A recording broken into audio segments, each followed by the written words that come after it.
Alhamdulillah, very interesting topic today, increasing self-esteem by Sister Haleh Banani, inshallah. Sister Haleh Banani has a master's degree in clinical psychology with 18 years of experience working with couples and individuals. She was a featured expert on Al Jazeera International, Huda TV, Islamic Open University, Mercy Mission, and Bayina TV.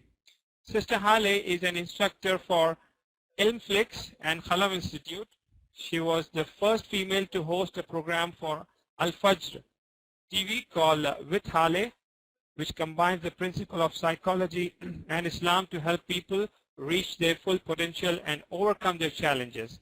She does card therapy sessions with people from all around the world, saving marriages, building self-esteem, and helping individuals in all their relationships.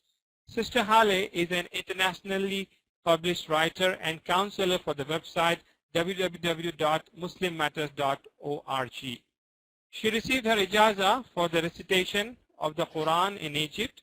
She was recently given the Icon Award representing America in Malaysia for her contribution in psychology and Islam. She has been married for alhamdulillah 19 years with 3 kids ages 15, 12 and 10. So without wasting further time, I invite Sister Haleh Banani to take over the mic. All right. Jazakallah khair. Thank you for the introduction. And it's a pleasure to be here with all of you today. Bismillah ar-Rahman ar-Rahim. Inna alhamdulillah. Nahmaduhu wa nasta'inuhu wa nastaghfiruh. Wa na'udhu billahi min shururi anfusina wa min sayyiati a'malina. Man yahdillahu fala mudilla lahu. ومن يضلل فلا هادي له واشهد ان لا اله الا الله واشهد ان محمدا عبده ورسوله. Amma ba'd. My congratulations to Islamic Online University for creating this one of the first mental health webinars, and I think it's a wonderful opportunity to gain information and to address topics that are so critical for us to understand. Our self-esteem, today it's about self-esteem, and it is so critical in everything that we do. As a cognitive behavioral therapist, I work with individuals, as the brother said, from all around the world. And what I have seen, the underlying problem in majority of the cases that I have seen is a low self-esteem. We find that whether it's in marital issues, whether it is problems in the workplace or any other relationship, it stems from having a low self-esteem. So I think that it's very critical to address this. I'm going to talk to you about the importance of self-esteem, how it's developed, and how we can inshallah strengthen it, because it's never too late. Even if you find that you're struggling with this, even if you're an adult, you can work on it and change it, because I've seen a lot of success stories, alhamdulillah, with my clients, and I hope that you'll benefit from this. Allah tells us in the Quran, أعوذ بالله من الشيطان الرجيم, بسم الله الرحمن الرحيم, إن الله لا يغير ما بقوم حتى يغيروا ما بأنفسهم.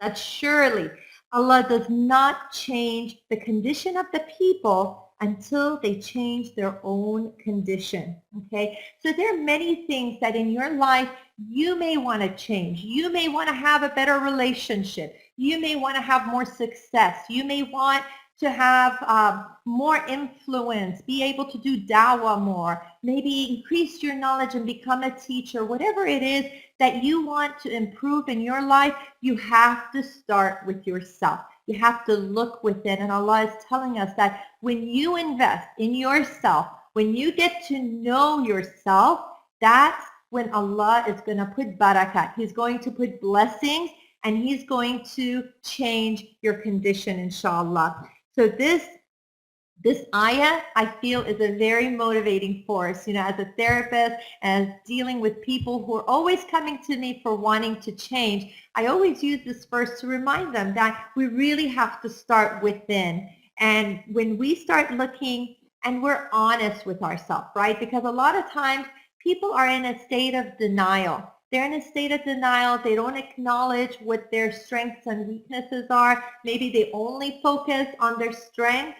And it is important to be honest and to recognize where are your strengths and where are your weaknesses.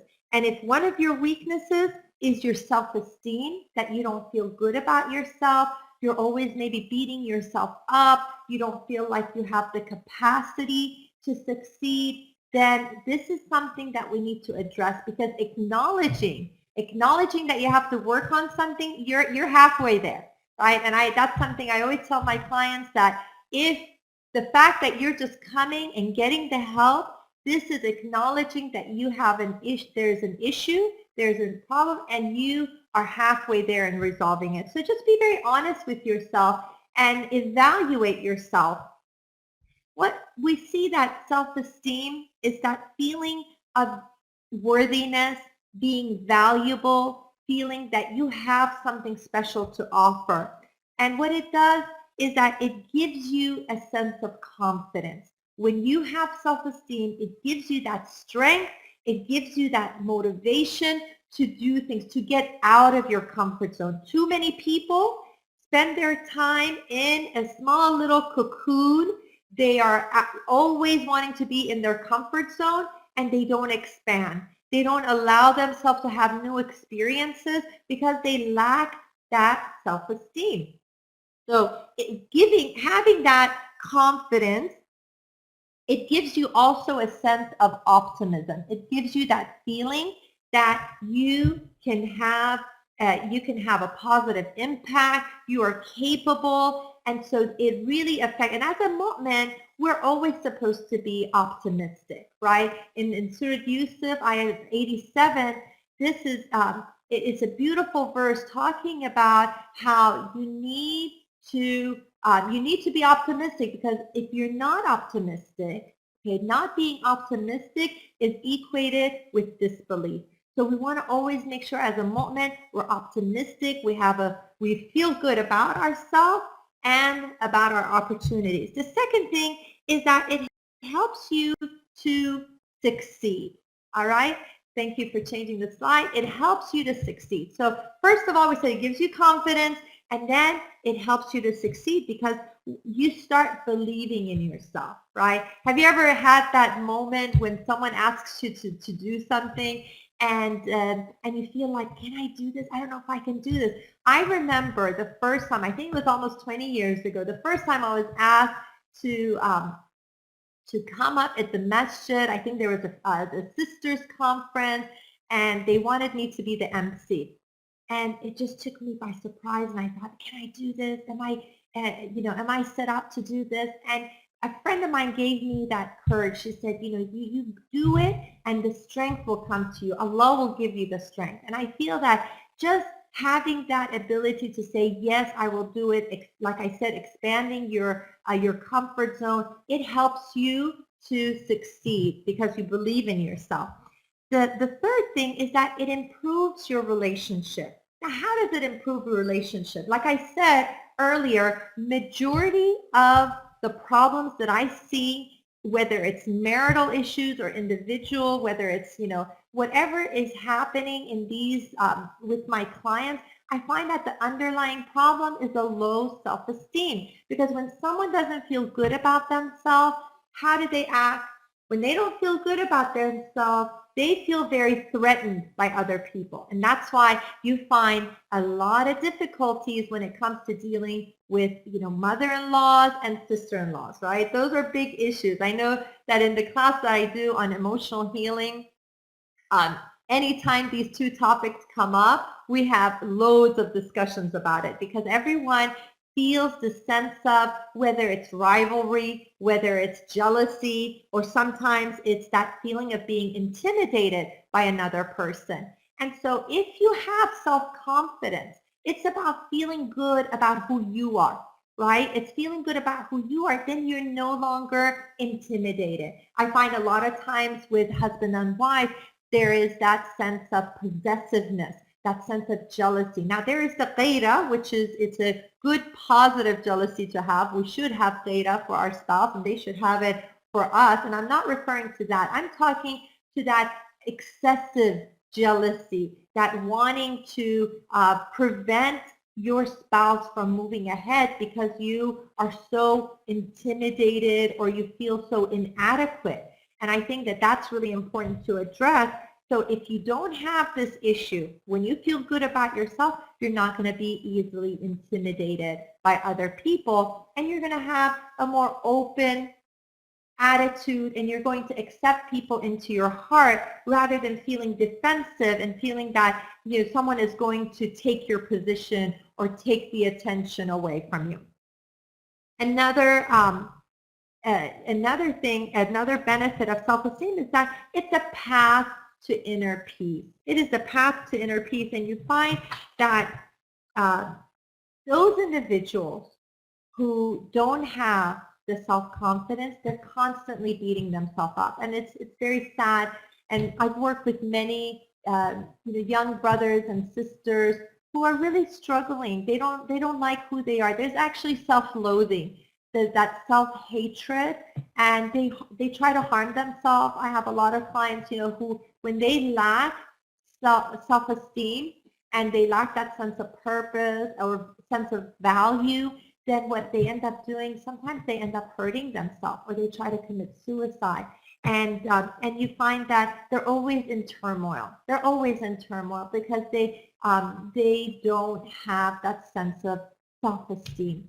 So when you do establish this, when you start feeling that you are worthwhile, because Allah put you on this earth, and we can't be so self-critical. A lot of times when we are self-critical, when we are expecting perfection, when we are really beating ourselves up for every little mistake, then what happens is that we start having a lot of inner turmoil, and the peace just goes away. So we really have to be compassionate. We have to be nurturing to ourselves. We have to be like that encouraging coach, not the one who yells and screams and says nasty things, right? It's about being nurturing. How would you feel? I wrote an article about this on Muslim Matters, and it was about having, being at peace with yourself. And, I describe a scenario. Imagine you're walking in the masjid, and you see a brother beating up on another brother. The brother is on the ground. He's obviously hurt. Maybe he fell. Maybe he tripped. And instead of picking him up and helping him, the other brother starts kicking him and punching him and pushing him back to the ground. How would you feel about this brother? You would be like, you need to stop this. You would probably go in and try to break up the fight. Now, a lot of times we're doing that with ourselves. We may fall, we may trip, we may make a mistake, and then what do? Instead of picking ourselves up, gaining the courage and saying, I'm gonna get back on my feet, we just start beating ourselves up. We start saying, I'm so stupid. I made a terrible mistake. I can't do anything right. Does that sound familiar? Do any of you say this to yourself? I know that a lot of my clients end up saying things like this to themselves, and they feel horrible. And it's like a movie that is playing in their head over and over again. What if I tell you that there is an individual, okay, maybe a friend comes and complains to you and says, you know what, I'm watching this movie and it makes me feel horrible. It is making me sad. I'm crying. I'm angry. I'm frustrated. And I watch this movie like 5 to 6 times a day. What would you tell them? You would say, stop watching the movie. Break the CD. Don't even watch it, right? And this is exactly what we do with our mistakes. This is what we do. We keep replaying the same old movie over and over and over again. I actually have a technique, a way of erasing a negative memory. It is really effective. I had an individual, I was in Egypt, and this lady was from Bosnia, and she came to my halaqah. I was in my home, and she came and she was very distressed. And one of the sisters came to me and she said, she experienced the war in Bosnia. She was traumatized. She saw some horrible things, and she can't sleep at night. She's very stressed out.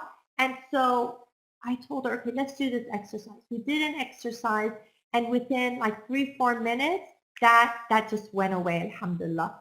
So if we are obsessed with an event in the past or something that happened to us, or we blame ourselves and we can't forgive ourselves, right? Then that is going to lead to inner turmoil. The Prophet ﷺ says, none of you will have faith, iman, until he wishes for his brother what he likes for himself. I love this hadith. This is reported by Bukhari. And I feel that if we applied this one hadith, the world would be such a better place. And this hadith cannot be implemented unless you have that sense of self-esteem, right? Because if you feel good about yourself, you're going to want goodness for others. What I find is that individuals, if they lack experience or they lack success or whatever it is that they're lacking, they're not going to be happy about the success of another person. Only a person who is secure can apply this hadith. And that's why it's so important. So it is not just about, okay, I'm going to build my self-esteem because I want to be successful. It's not an egotistical approach, and it's not narcissistic, okay? And I'm going to address the difference between arrogance and narcissism and self-esteem. So it's not about that. It is about feeling good about who you are and being able to see other people's success. And that way you have the sense of compassion because you love yourself, you can love other people. When people don't love themselves, and I've worked with individuals that they have deeply rooted hatred, and we're going to talk about where this stems from, but when they have that, they report to me that they feel a lot of jealousy. When they're, let's say, on Facebook and they see someone has, let's say, achieved a degree, they got a degree, they got a promotion, they got a new home, whatever it is, they say, I feel so much jealousy inside. It burns me up inside. So I say, subhanAllah, if you're feeling good about yourself, then you will not have that negative feeling. And just a side note here about jealousy, and now I know that all of you tuning in, inshallah, are students of knowledge, and I'm sure that you know that jealousy eats you up, and it's such a negative thing. And I like to look at it from this perspective. Jealousy, when you think that someone should not have what you want, or they have something and you feel envious towards them, this is very dangerous in that you are questioning Allah's wisdom. And although none of us would have the audacity to say this, and we say astaghfirullah, but none of us would have the audacity that I know better than Allah. But when you become jealous, when you're upset about someone else's success or someone else's what they have earned or what they have, you're literally questioning that. And you're having the audacity to question Allah's wisdom. And so that becomes very shaky ground. So we have to be really, really careful about that.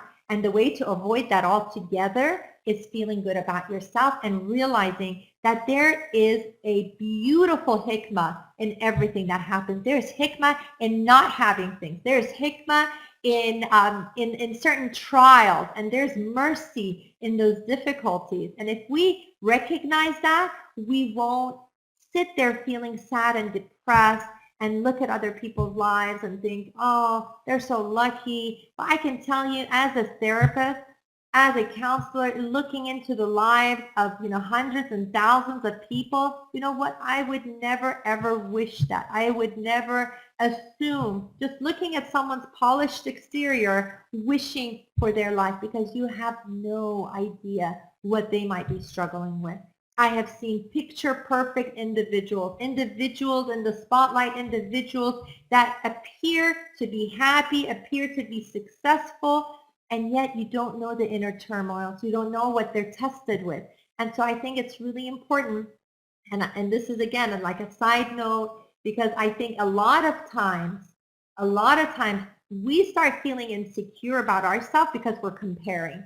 We're constantly looking at our neighbor, at the sister, the brother, especially those of you who are students. I've had students who come and do therapy, and they tell me how they feel so anxious when they get a lower grade, right? I mean, it's good to be ambitious, right? It's good to strive to be the best, but you don't want to always be comparing yourself. You don't always want to be competing. Only compete in the good deeds, right?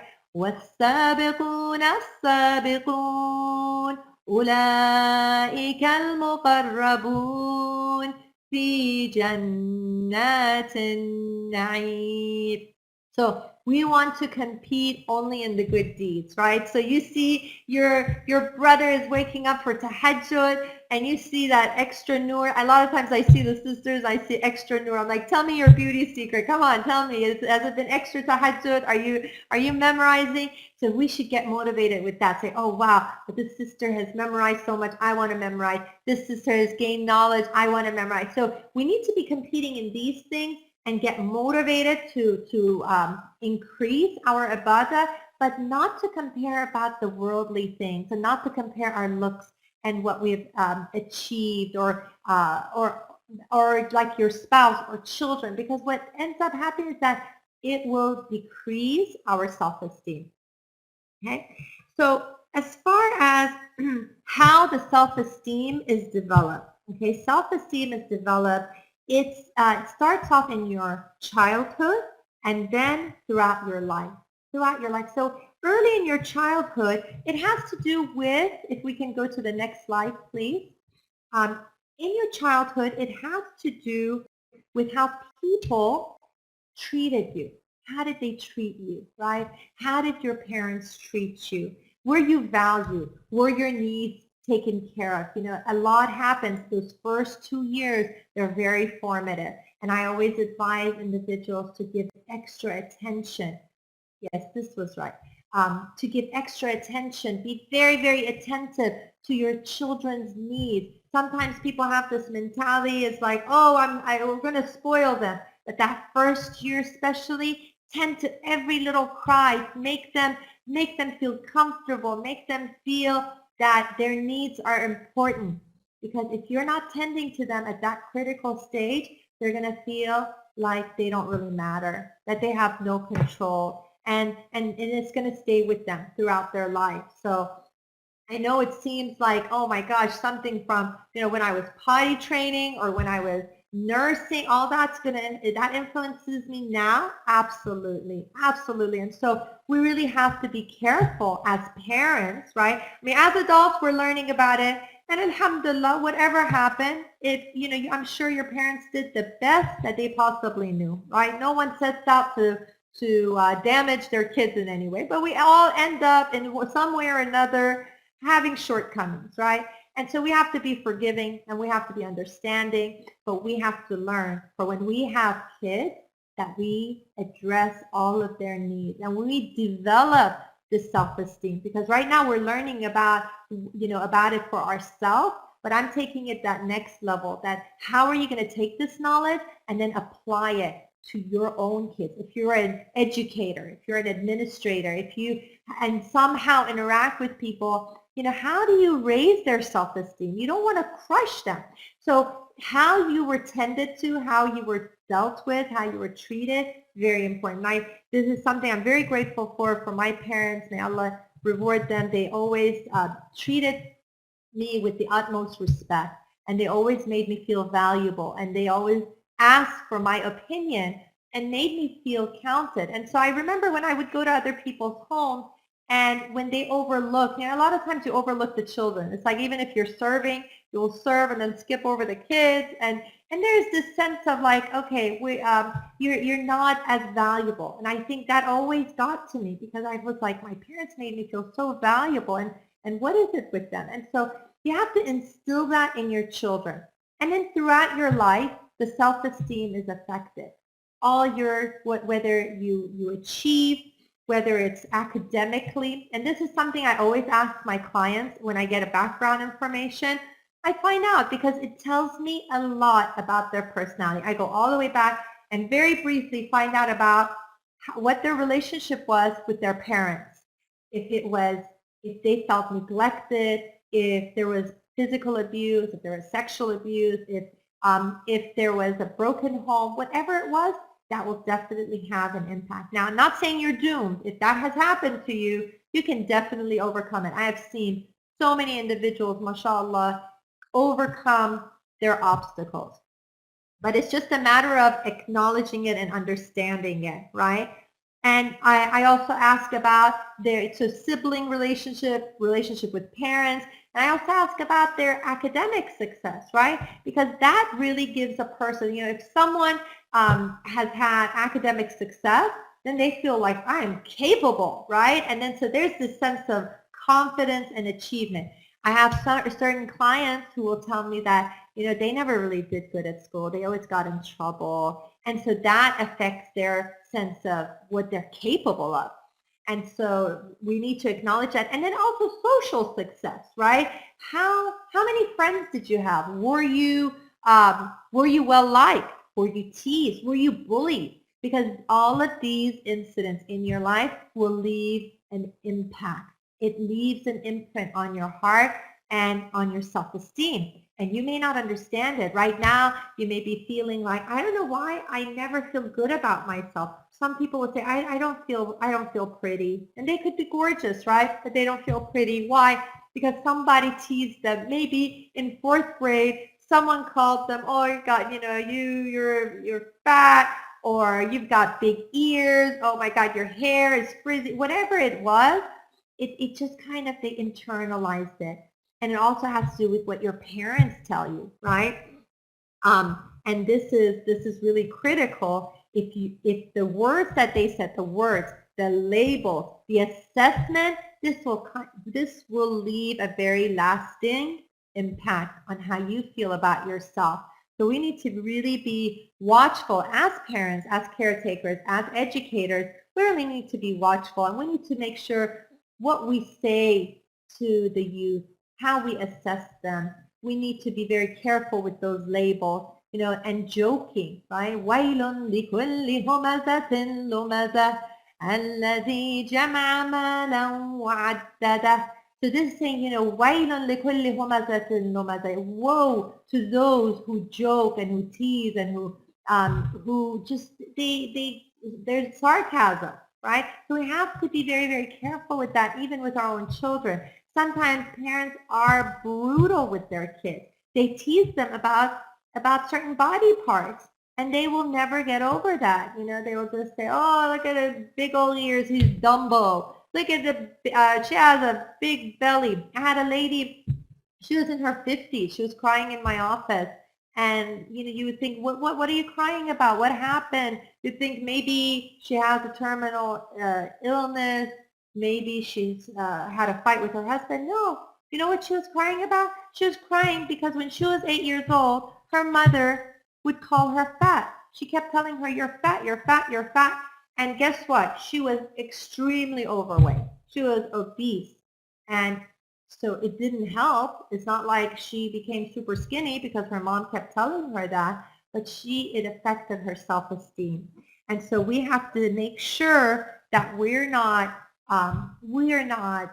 damaging our children and the people we come in contact with. Sometimes we may label them as like, you lazy bum. You can't do anything right. You're worthless. What good are you? You can't do anything. And a lot of my clients tell me that is what goes through their head. And I'm going to talk to you about how you can improve your self-esteem. And the biggest obstacle I face with that is that their self-talk, that inner dialogue, is the voice of their caretakers. Whatever they were told, whatever that people labeled them as, assessed them as, that is what keeps going through their head. It doesn't matter. If they were told you're a lazy bum, you can't do anything right. They might be a successful businessman right now. They may be making a lot of money, but you know what? It doesn't matter. They have internalized that. I had an Ivy League student. She was so successful. She had a good job, religious. She had it all, mashallah. But guess what? She was so depressed, she was almost suicidal. I said, why? You have everything, mashallah. And she said, I was never good enough for my parents. I was always inadequate. Never, never, ever good enough. So as parents, we need to make sure that we're making our kids feel that they're good enough. They don't have to get the straight A's because some people just don't have the capacity. If they've done their best, that should be good enough, right? And if we need to accept them for the way they look, the way they act, what they're capable of.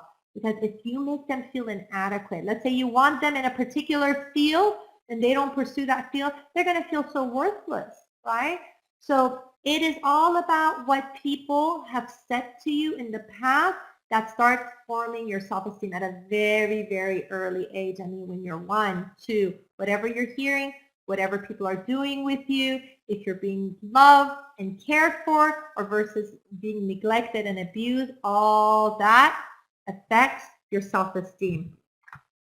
And but something to be hopeful, because some of you may maybe all this talk is bringing back a lot of bad memories, right? And I know that a lot of my clients suffer with bad memories from their childhood, but don't despair, okay? Because this is a conference about instilling hope. This talk in particular, I want to instill hope, and I want you to remember that the past does not equal the present. I'm going to repeat that. The past does not equal the present. So just because you had a very troubling childhood doesn't mean that you have to remain that way. It doesn't mean that you have to play the victim role. So there's always hope to make the changes. And remember what I started the verse with is that if you change yourself, Allah doesn't change your condition until you change yourself. So you change yourself, you work on yourself, you make a decision that you're going to improve your self-esteem, you're going to work hard, and then Allah will make it easy, inshallah. There's 7 components of self-esteem. First of all, it's your personality, your mannerism, your sense of humor, how you interact with others. What I'm recently seeing is a lot of diagnosis of Asperger's, which is a very mild form of autism. And it's kind of like this social awkwardness and not picking up on social cues. So if someone has a good, strong personality and they know how to interact with others, that gives them a sense of self-esteem. Spirituality, right? Spirituality is also very critical. Being true to what you believe. Being true to what you believe and having congruence between your beliefs and your actions. I can't tell you how many people have come in, as clients, and they were like, they're practicing Muslims who have done a really big mistake, right? They have gone astray. They've made a huge mistake because they followed their desire, and so it crushes their self-esteem. They feel horrible, right? And then, so we're reminded in Surah Al-Qasas, which is Surah number 28, ayah number 50. Bismillahirrahmanirrahim. وَمَنْ أَضَلُّ مِمَّنِ اتَّبَعَ هَوَاهُ بِغَيْرِ هُدًى مِنَ اللَّهِ إِنَّ اللَّهَ لَا يَهْدِي الْقَوْمَ الظَّالِمِينَ. And it's saying, and who is more astray than the one who follows his desires without guidance from Allah? Indeed, Allah does not guide the wrongdoing people. So, we have to be really careful that we don't follow our desires because we think we're making ourselves happy.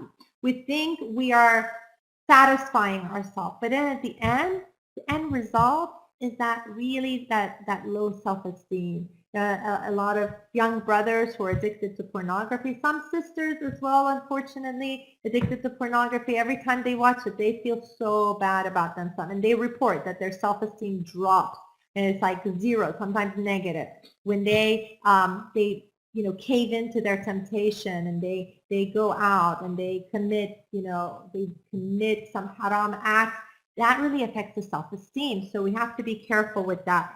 So going back actually to the last slide that we had up, the 7 components of self-esteem. Okay, not back, I think forward, please. The 7 components of self-esteem. So we said it is personality, so how you deal, yes, thank you.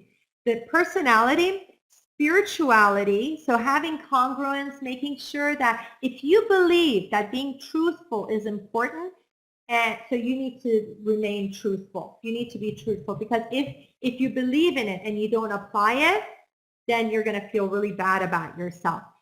also like about the prayer, you know that it's critical, but you don't pray your prayers. That's going to affect your self-esteem. Your looks have an important part in it as well. Feeling content with your looks, right? Everything that you have been given is from Allah. And I know that sisters struggle with this. Sisters, I know how you're bombarded with so many images telling you what you should look like, what size you should be. And it's a lot. It's a lot to take in. You need to really be careful about being sucked into this, right? Because whatever you've been given is from Allah. And one of the ways I work with clients, some of them are anorexic, they're size 0 and they still think they're fat. And, I tell them, whatever, when you look in the mirror and you complain about the way you look, you criticize the way that you look, who are you criticizing? They always say, myself. I'm like, no, you're criticizing Allah. You're criticizing Allah because He's the one who created you. So if it's something that you can take control of, maybe you had a couple of babies, you have 10, 20, 30 extra pounds you need to lose, well, let's make an effort and look our best. We want to avoid two extremes. We don't want to be obsessed with our looks, and we don't want to just let it go. Sometimes people, as they become religious, they're like, you know what? I am abandoning the dunya. I don't care about my looks. I'm putting on the hijab, the niqab, whatever it is, and I don't care. That's not important. Well, honestly, our body is an amana, and it is important. And our spouse is important for them to be attracted to us. So we can't just let it go and say, Khalas, I'm doing away with looks and dunya and all of that. We still have to look good for ourselves first and foremost, because it does affect our self-esteem, for our spouses. And honestly, as an ambassador of Islam, when you present yourself and you are fit and you are healthy, you have a big impact on individuals, right? So we can work on that, inshallah. And this next one is a sense of purpose. I find that individuals who don't have a sense of purpose in their life, they become suicidal. They become deeply depressed. It's like those moms who they devoted their whole life to their husband and to their kids. And once the kids are grown and they move out, khalas, they feel like my life is over. That's not right. And that's why I always encourage women who, cherish their role as mother and wife. Okay, those are amazing roles, and it could be your path to Jannah. In addition to those roles, you have to have a sense of purpose. You have to be, whether you're like gaining knowledge, whether you're volunteering, whether you do something with your life, writing, contributing, doing something that gives you that sense of, you know what, my life is more than just the cooking, the cleaning, and the tending to my husband and kids. When you have that vision, when you have that sense of purpose, then whether your kids, they can get move out, they can get their education, they can get married, and you're not going to feel so insecure. A lot of times when moms don't have that sense of purpose, they become so clingy to their kids, right? They become very clingy and needy and depressed. So we need to take care of that about ourselves. Then there's that sense of so we said sense of purpose, sense of belonging and acceptance. It's so important to be a part of, a group. That's why sisterhood, the brotherhood, going to the massages. And this is what I miss when I was in the Middle East for the past 8 years, alhamdulillah. We didn't feel the same sense of brotherhood and sisterhood in the sense of like in the massages. Definitely I experienced it with a lot of the people that I met, alhamdulillah. I'm talking about when the masjid was just a place you pray and leave. But here in the States, alhamdulillah, what you sense is that you go to the masjid and it is a community. It's like your extended family. And so that brotherhood, that sisterhood, that feeling of belonging is really important. And the sense of competence that you can do something right, that you have the ability to do something well. If you're a mathematician, if you're an artist, if you have the ability to write, whatever it is, whatever skill you have, that gives you self-esteem. And that's why we have to nurture that in our children to make them be competent in different things, because that makes them feel like, I'm good at this. I excel. And then it's also being able to influence others. when you're able to have some level of impact, a positive impact, how wonderful does that feel? Maybe you can encourage your friend to start praying. Maybe you can encourage your friend to start putting on the hijab. You have an impact on the ummah in some way, in the masjid, in your school, whatever it is. Being able to influence others in a positive way definitely builds your self-esteem. So now I'm going to talk to you about how to increase your self-esteem. How to increase your self-esteem. First of all, it's about your self-talk. What do you say to yourself? What are you saying to yourself? And that is like 700 words a minute. And we have to be very aware of that. And we have to make sure we're saying positive things. Because if you're saying to yourself, I'm horrible, I'm stupid, I'm fat, I'm ugly, I can't do anything. If you're saying those things, you're not going to feel good about who you are. And like I said, the self-talk has to do a lot with what your parents and caretakers told you. Second, surround yourself with positive people. Third is create opportunities to have small successes. So whether it's, take a course, y'all are taking courses, mashallah, here. I'm sure with every class you take, there's that feeling of accomplishment. I did it, one class down, maybe for you to go, right? And then start a hobby. Have something, maybe if you like to paint, you like to draw, you like to, I don't know, build things, and then maybe writing articles, whatever it is, just give yourself opportunities for small little successes, and that definitely builds self-esteem.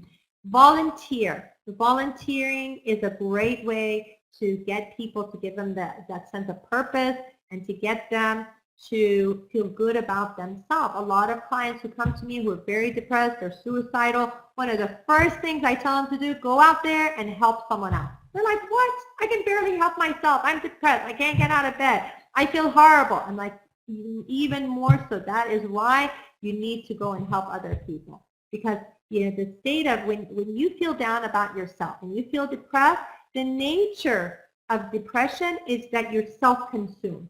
You got to step outside of yourself. You got to go out there, see people who are sick, see people who don't have a home. And this is something, when I was living in Egypt, we got exposed to this. My children got exposed to this. They saw people living, they were homeless. They were going into trash cans digging up for food. There were some people who were they're ill and they were in these homes and the orphans. So all of this, when you see that and you help them, then it gives you that sense of, wow, I can make a difference. I'm valuable because I'm valuable to someone else. Sometimes a person doesn't feel it from the inside, so they have to start by feeling it from the outside, making other people thinking that, okay, you're valuable, you can contribute. To all of you, I want you to sign up for any volunteering that there is in Islamic Online University. That's a wonderful way to get yourself, to build your self-esteem. And then look your best, right? So I mentioned how the importance of being presentable, right? I'm not saying to live up to any kind of ideal. Be your best, right? And then always and dress in a very presentable way, because we're all ambassadors of Islam. And when we take the time to look our best, then that is going to make quite an impression on others. So that's important.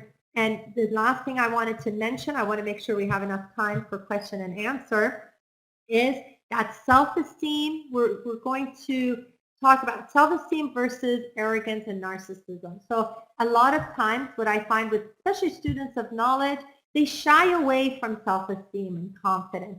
There's that mentality of being humble, which is definitely an important characteristic to have, and that prevents them from wanting to build their confidence. So they feel there's a contradiction. It's like, okay, that being confident means being arrogant or being narcissistic, and I don't want that. I want to be humble, and they start saying things about themselves. I'm not good enough, I'm not knowledgeable enough. Now, how do we settle this, right? It's important to recognize that self-esteem is not about feeling superior to others, okay? So arrogance is about, I'm great, you're not, okay? And so it's not about that. Self-esteem, it's about appreciating what you have been given. So it is more an act of gratitude. It is an act of gratitude. When you look at it that way, then it doesn't feel uncomfortable anymore. It's not about saying, I'm great, look at me. It's about, alhamdulillah, Allah has given me this talent. Allah has given me this opportunity. If I'm not grateful, that's a form of kufr. Kufr bi ni'mah, right? It's like, not recognizing your blessings. So we want to make sure that we show gratitude for the gifts that Allah has given us. We need to feel gratitude and appreciate it, and that's what gives you the self-esteem. It's not about being arrogant, boastful, right? And it's about feeling secure and safe. When you have self-esteem, then it makes you feel safe to interact with others. Sometimes I see individuals, they're so insecure that the slightest thing will trigger a lot of negative emotions, right? So we really need to overcome that. Feel safe. Feel secure about who you are. Don't be threatened. Don't be so scared. Don't be so threatened. Don't be so angered by other people. So it's about getting that sense of peace, that inner peace, right? هو الذي أنزل السكينة في قلوب المؤمنين. So it's like Allah sends that peace, but you have to work on yourself first. So the peace is brought when you're working on yourself, and we said that Allah doesn't change your condition until you change yourself. So I really hope that we are amongst we are the people that we learn and we apply. سمعنا وأطعنا, right? Allah says in Surah Al-Zumar, الذين يستمعون القول فيتبعون أحسنه أولئك الذين هداهم الله وأولئك هم أولو الألباب, who listen to speech and follow the best of it. Those are the ones Allah has guided, and those are the people of understanding. So I pray that we can be those individuals who can take this information, learn to improve ourselves, apply it with our children, and have a really positive impact. Jazakumullah khairan. I believe this leaves us 10 minutes. 10 minutes for maybe some questions. Are there some questions coming in? Jazakallah khair, Sister Haleh, for the enlightening talk. Yes, it's time for question answer session. MashaAllah, very, very nice techniques Sister presented, and a very beautiful hadith. None of you will have faith until he wishes for his brother what he likes for himself. MashaAllah. And 7 components of self-esteem were amazing, mashallah, and many, many insights on how to increase self-esteem. Jazakallah khair, Sister Haleh Banani, mashallah. It was a pleasure. So, mashallah. So we have a question here. How can a Muslim have self-esteem in a non-Muslim country where Muslims are hated and people will avoid and persecute even for a beard hijab? Right. Well, that's challenging, and I think that's why it's so important that as an individual, first of all, you increase your knowledge, because the more knowledge you have, the stronger you become. You realize that there's consequences, there's rewards, and if you think about the persecutions that are that the predecessors had to go through, the way that the things that they went through makes us have the patience, because getting dirty looks here and there, and we can overcome that, inshallah. And what I would recommend is having a strong sisterhood. If you attend classes, if you go to the masajid, you get strength in numbers. And so you have to build that connection and feeling proud of what Islam stands for. And don't tune in to things like Fox News and things that are constantly berating the Muslims. Try to surround yourself with positivity, because if you expose yourself to that enough times, it will affect you. Now, one more thing I wanted to say, as far as the beard and the hijab, I find that it's all about how you carry yourself. And if you carry yourself with that confidence, you wear it not with your head down and feeling shy and embarrassed, but you wear it like, alhamdulillah, I'm carrying the banner of la ilaha illallah, and I'm happy about that. And when you have that attitude and you smile and you face that maybe the negativity with kindness and confidence, then you find that people switch. I experience this on a daily basis where there's, this negativity, and then you try to melt their heart by just either kindness and by being strong. You have to be a strong individual, inshallah. Okay. Well, we have other question. What can I do immediately if I have suicidal thoughts? Okay, suicidal thoughts, it's actually very, very common. You would be surprised the number of practicing Muslims who have this. And sometimes people, they know it's haram, so they will say, no, I would never think about suicide. Hello? Are you still there? Hello? Yes, Okay, yes, I'm sister, sorry. we are there. Yeah. I saw something happen with the screen. Okay, so, but in reality, many Muslims, they think about death. And so if you're thinking that, oh, death is an escape and I wish I was gone, a lot of times it's because people are facing a lot of problems and they're overwhelmed and they think that killing themselves is an escape. But what I want to tell you, it is no escape, because right now you are seeing problems that you see, and it is for a limited amount of time. But the problem of, if you, la samahallah, take your own life, then what it does is that this is eternal damnation, and you don't want that. You don't want that. It is for a temporary period of time. Try to say, A'udhu billahi minash shaitanir rajim. Get support from sisters. Don't be shy to tell them. Tell somebody. Get help. If you need professional help, get it, because you can overcome it.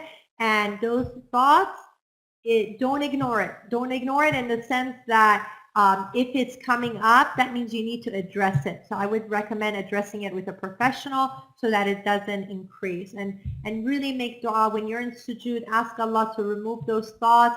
It is the shaitan trying to, get you to be weak. And we need you.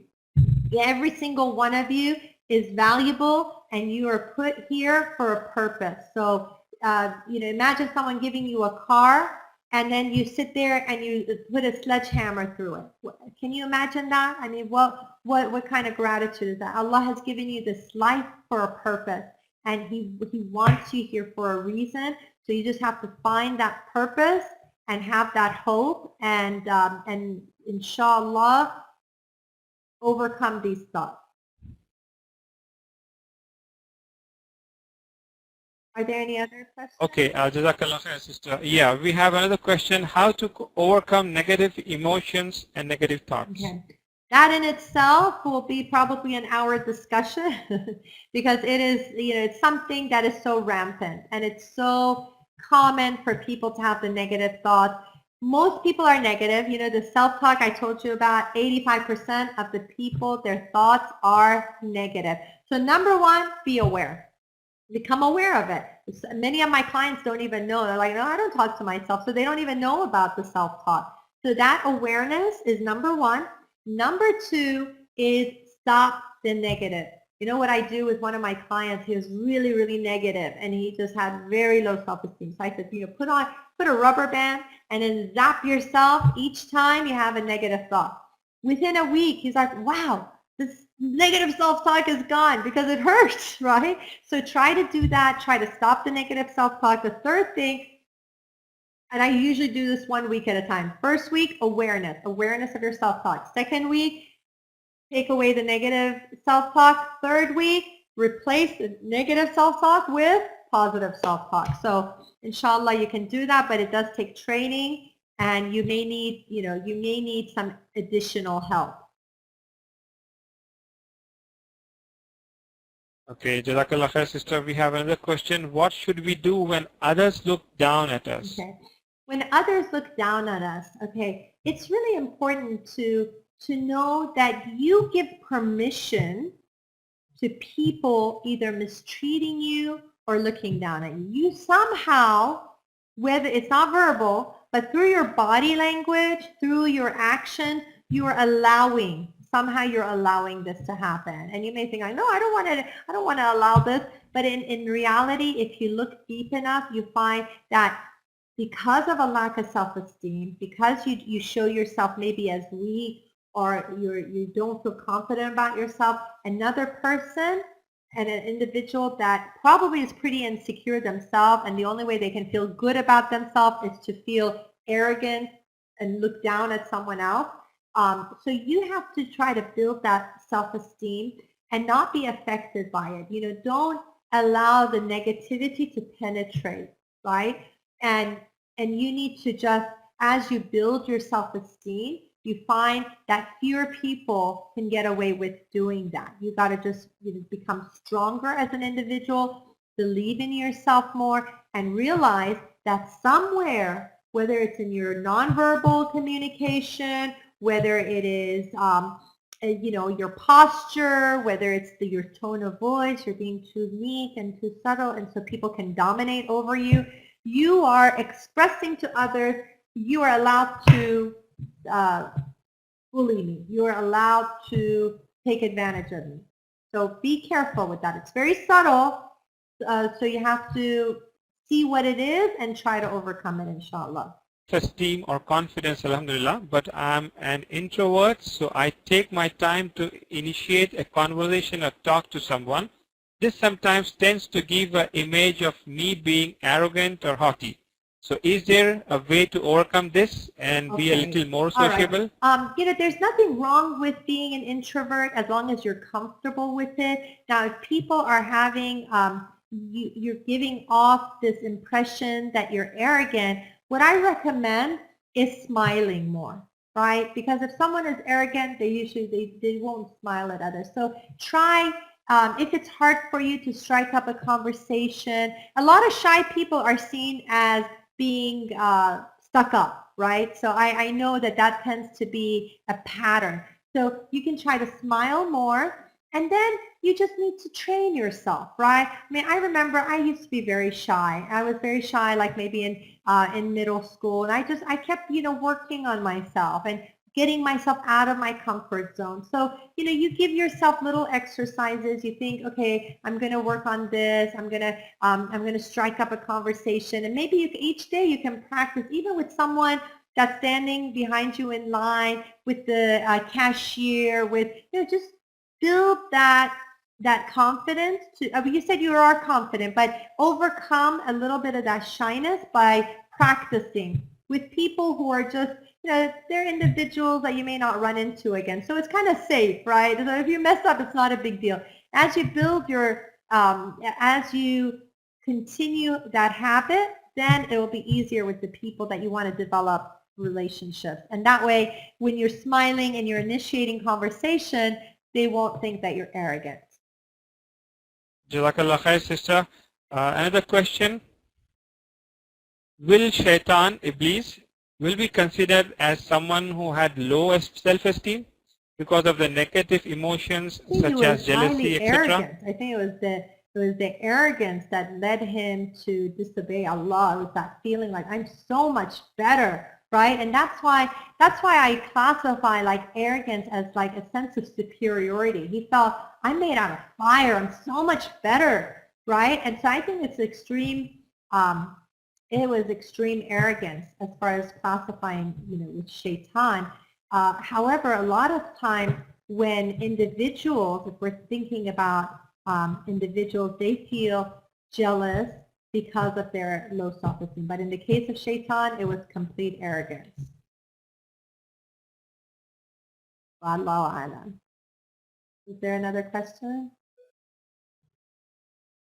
Jazakallah khair. Well, the question is, what if I don't know my talent? What if you don't know your talent? And many people don't, right? So you need to expose yourself to a lot of different opportunities. It's kind of like I had a friend of mine who's, her daughter is about like to go to college, and she's like, I have no idea. I said, what are you going to study? She's like, I have no idea. I don't know what I'm going to study. I don't know what I'm good at. And I said, you know what? It's okay. You just have to expose yourself. Like maybe take different classes, and whether it's, whether it's different hobbies or different courses, and see what is it that is interesting to you, right? And they say the best job is something that you would be willing to do for free. right? I mean, I know all throughout high school, I was giving advice to people all the time. It's just something I loved. I loved helping people. And people just would line up and sit next to me and ask for advice. So it was something that I did, and I loved doing it. And I would have done it for free. And so you have to find, what is it you're passionate about? What is it that you're willing to work hours and hours, and whether you get paid for it or not, and then just give yourself different opportunities, inshallah. Okay, we have 5 minutes left, inshallah. We'll take a couple of questions. The question is, can one improve his esteem if he lacks money? Can someone improve their self-esteem if they lack self-esteem? Is that what it is? No, lacks money. Lacks money. It has nothing to do with money. Self-worth is not your net worth, okay? So you could have zero in the bank account. That's why a lot of times I tell my clients, don't make your self-worth a number, okay? It's not your size. It's not your GPA. It's not the grade you got on the last test. It's not the amount you have in the bank account. A lot of times we assess ourselves based on these set of numbers. And if the numbers are off, whoa, that's it. You feel horrible, right? So I don't think that self-esteem has anything to do with money, because you can feel very confident and very happy with yourself and not have it. And I saw a lot of examples of that. Let's say living in Egypt, people, they were workers and they hardly had anything, and you saw such gratitude and such, they're capable individuals. So it's not about the amount of money you have. It's just about feeling good about what you have to offer, feeling good about the fact that you have Allah. And if you think about every single thing that you're given, right? I did a talk on gratitude, and you can look it up on YouTube, and it's on gratitude. And I did a little bit of research about how much certain surgeries cost. It's like, let's say if you need to get your teeth, if your teeth is like worth $24,000, I don't know, something $30,000. If you have to have a heart transplant, it's like $80,000. Like your intestine, it's like some outrageous amount, like $800,000. And you just, I may be off with the numbers. You can refer to my video, but you just find that as a person, like your body in itself, Allah has given you like millions of dollars worth of blessings, right? So never ever feel like you're poor, even if you don't have money, because Allah, the guidance that you have, that's worth millions. Your body is worth millions. So you have so much to be grateful about, inshallah. Any other questions? Fine. Here is an interesting question. What to do if your spouse continuously damages your self-esteem? That falls under the category of verbal abuse, and we have to be really careful with that, because it's very, very damaging. It's very damaging, and it really does affect. And sometimes you have verbal abuse, sometimes you have physical abuse, and they both have long-lasting damage. And you have to really evaluate. You have to evaluate the pros and cons of this relationship. If he's or I'm just assuming he could be a she. A lot of females do this as well. So if your spouse has a long list of, let's say, good characteristics, maybe they're a good spouse, they're a good parent, they're all of this, but this is like their one shortcoming, it can be something that you can overlook, and you can build your strength from maybe the community, from your friends, from strengthening your own talents. But if it's something that across the board, he or she, they're individuals that bring you down, that they make your life miserable. Life is not supposed to be miserable. So you really have to evaluate. It's hard to answer that without having more information, because I don't want to mislead you. I don't want to give you the wrong information. That would take an hour of therapy session to find out more about it, to give you better advice. But just a quick advice: don't internalize the negativity. Okay, so just because the person tells you you're a loser, you can't do anything right, don't believe it. You can discard it, right? You can just, it's just like, crumbling up a piece of paper. It's like, oh, trash. You don't do that in front of them, but you don't internalize it. And I think when you put this shield around you, and this is what I tell a lot of my clients who have negative parents, negative spouses, and they can't take all of that. I say just, create this shield around you and pretend that, you won't allow things to penetrate. Fine. Jazakallah khair, Sister Haleh. I think we have come to the end now. Time is running out. We have another session, Healthy and Unhealthy Relationships, by Sister Amira Edros, inshallah. So, Sister Haleh Banani, Jazakallah khair for joining us. That was really, really enlightening session. And also I thank the participants, attendees for joining us. Absolutely. Thank you very with much that, for we'll having close me the on, session. and Is that thank fine, you for the Sister Haleh? questions and for your attention. Jazakumullah khairan. Alhamdulillah, Jazakallah khair. With that, we'll end the session, inshallah. سبحانك اللهم وبحمدك أشهد أن لا إله إلا أنت أستغفرك وأتوب إليك.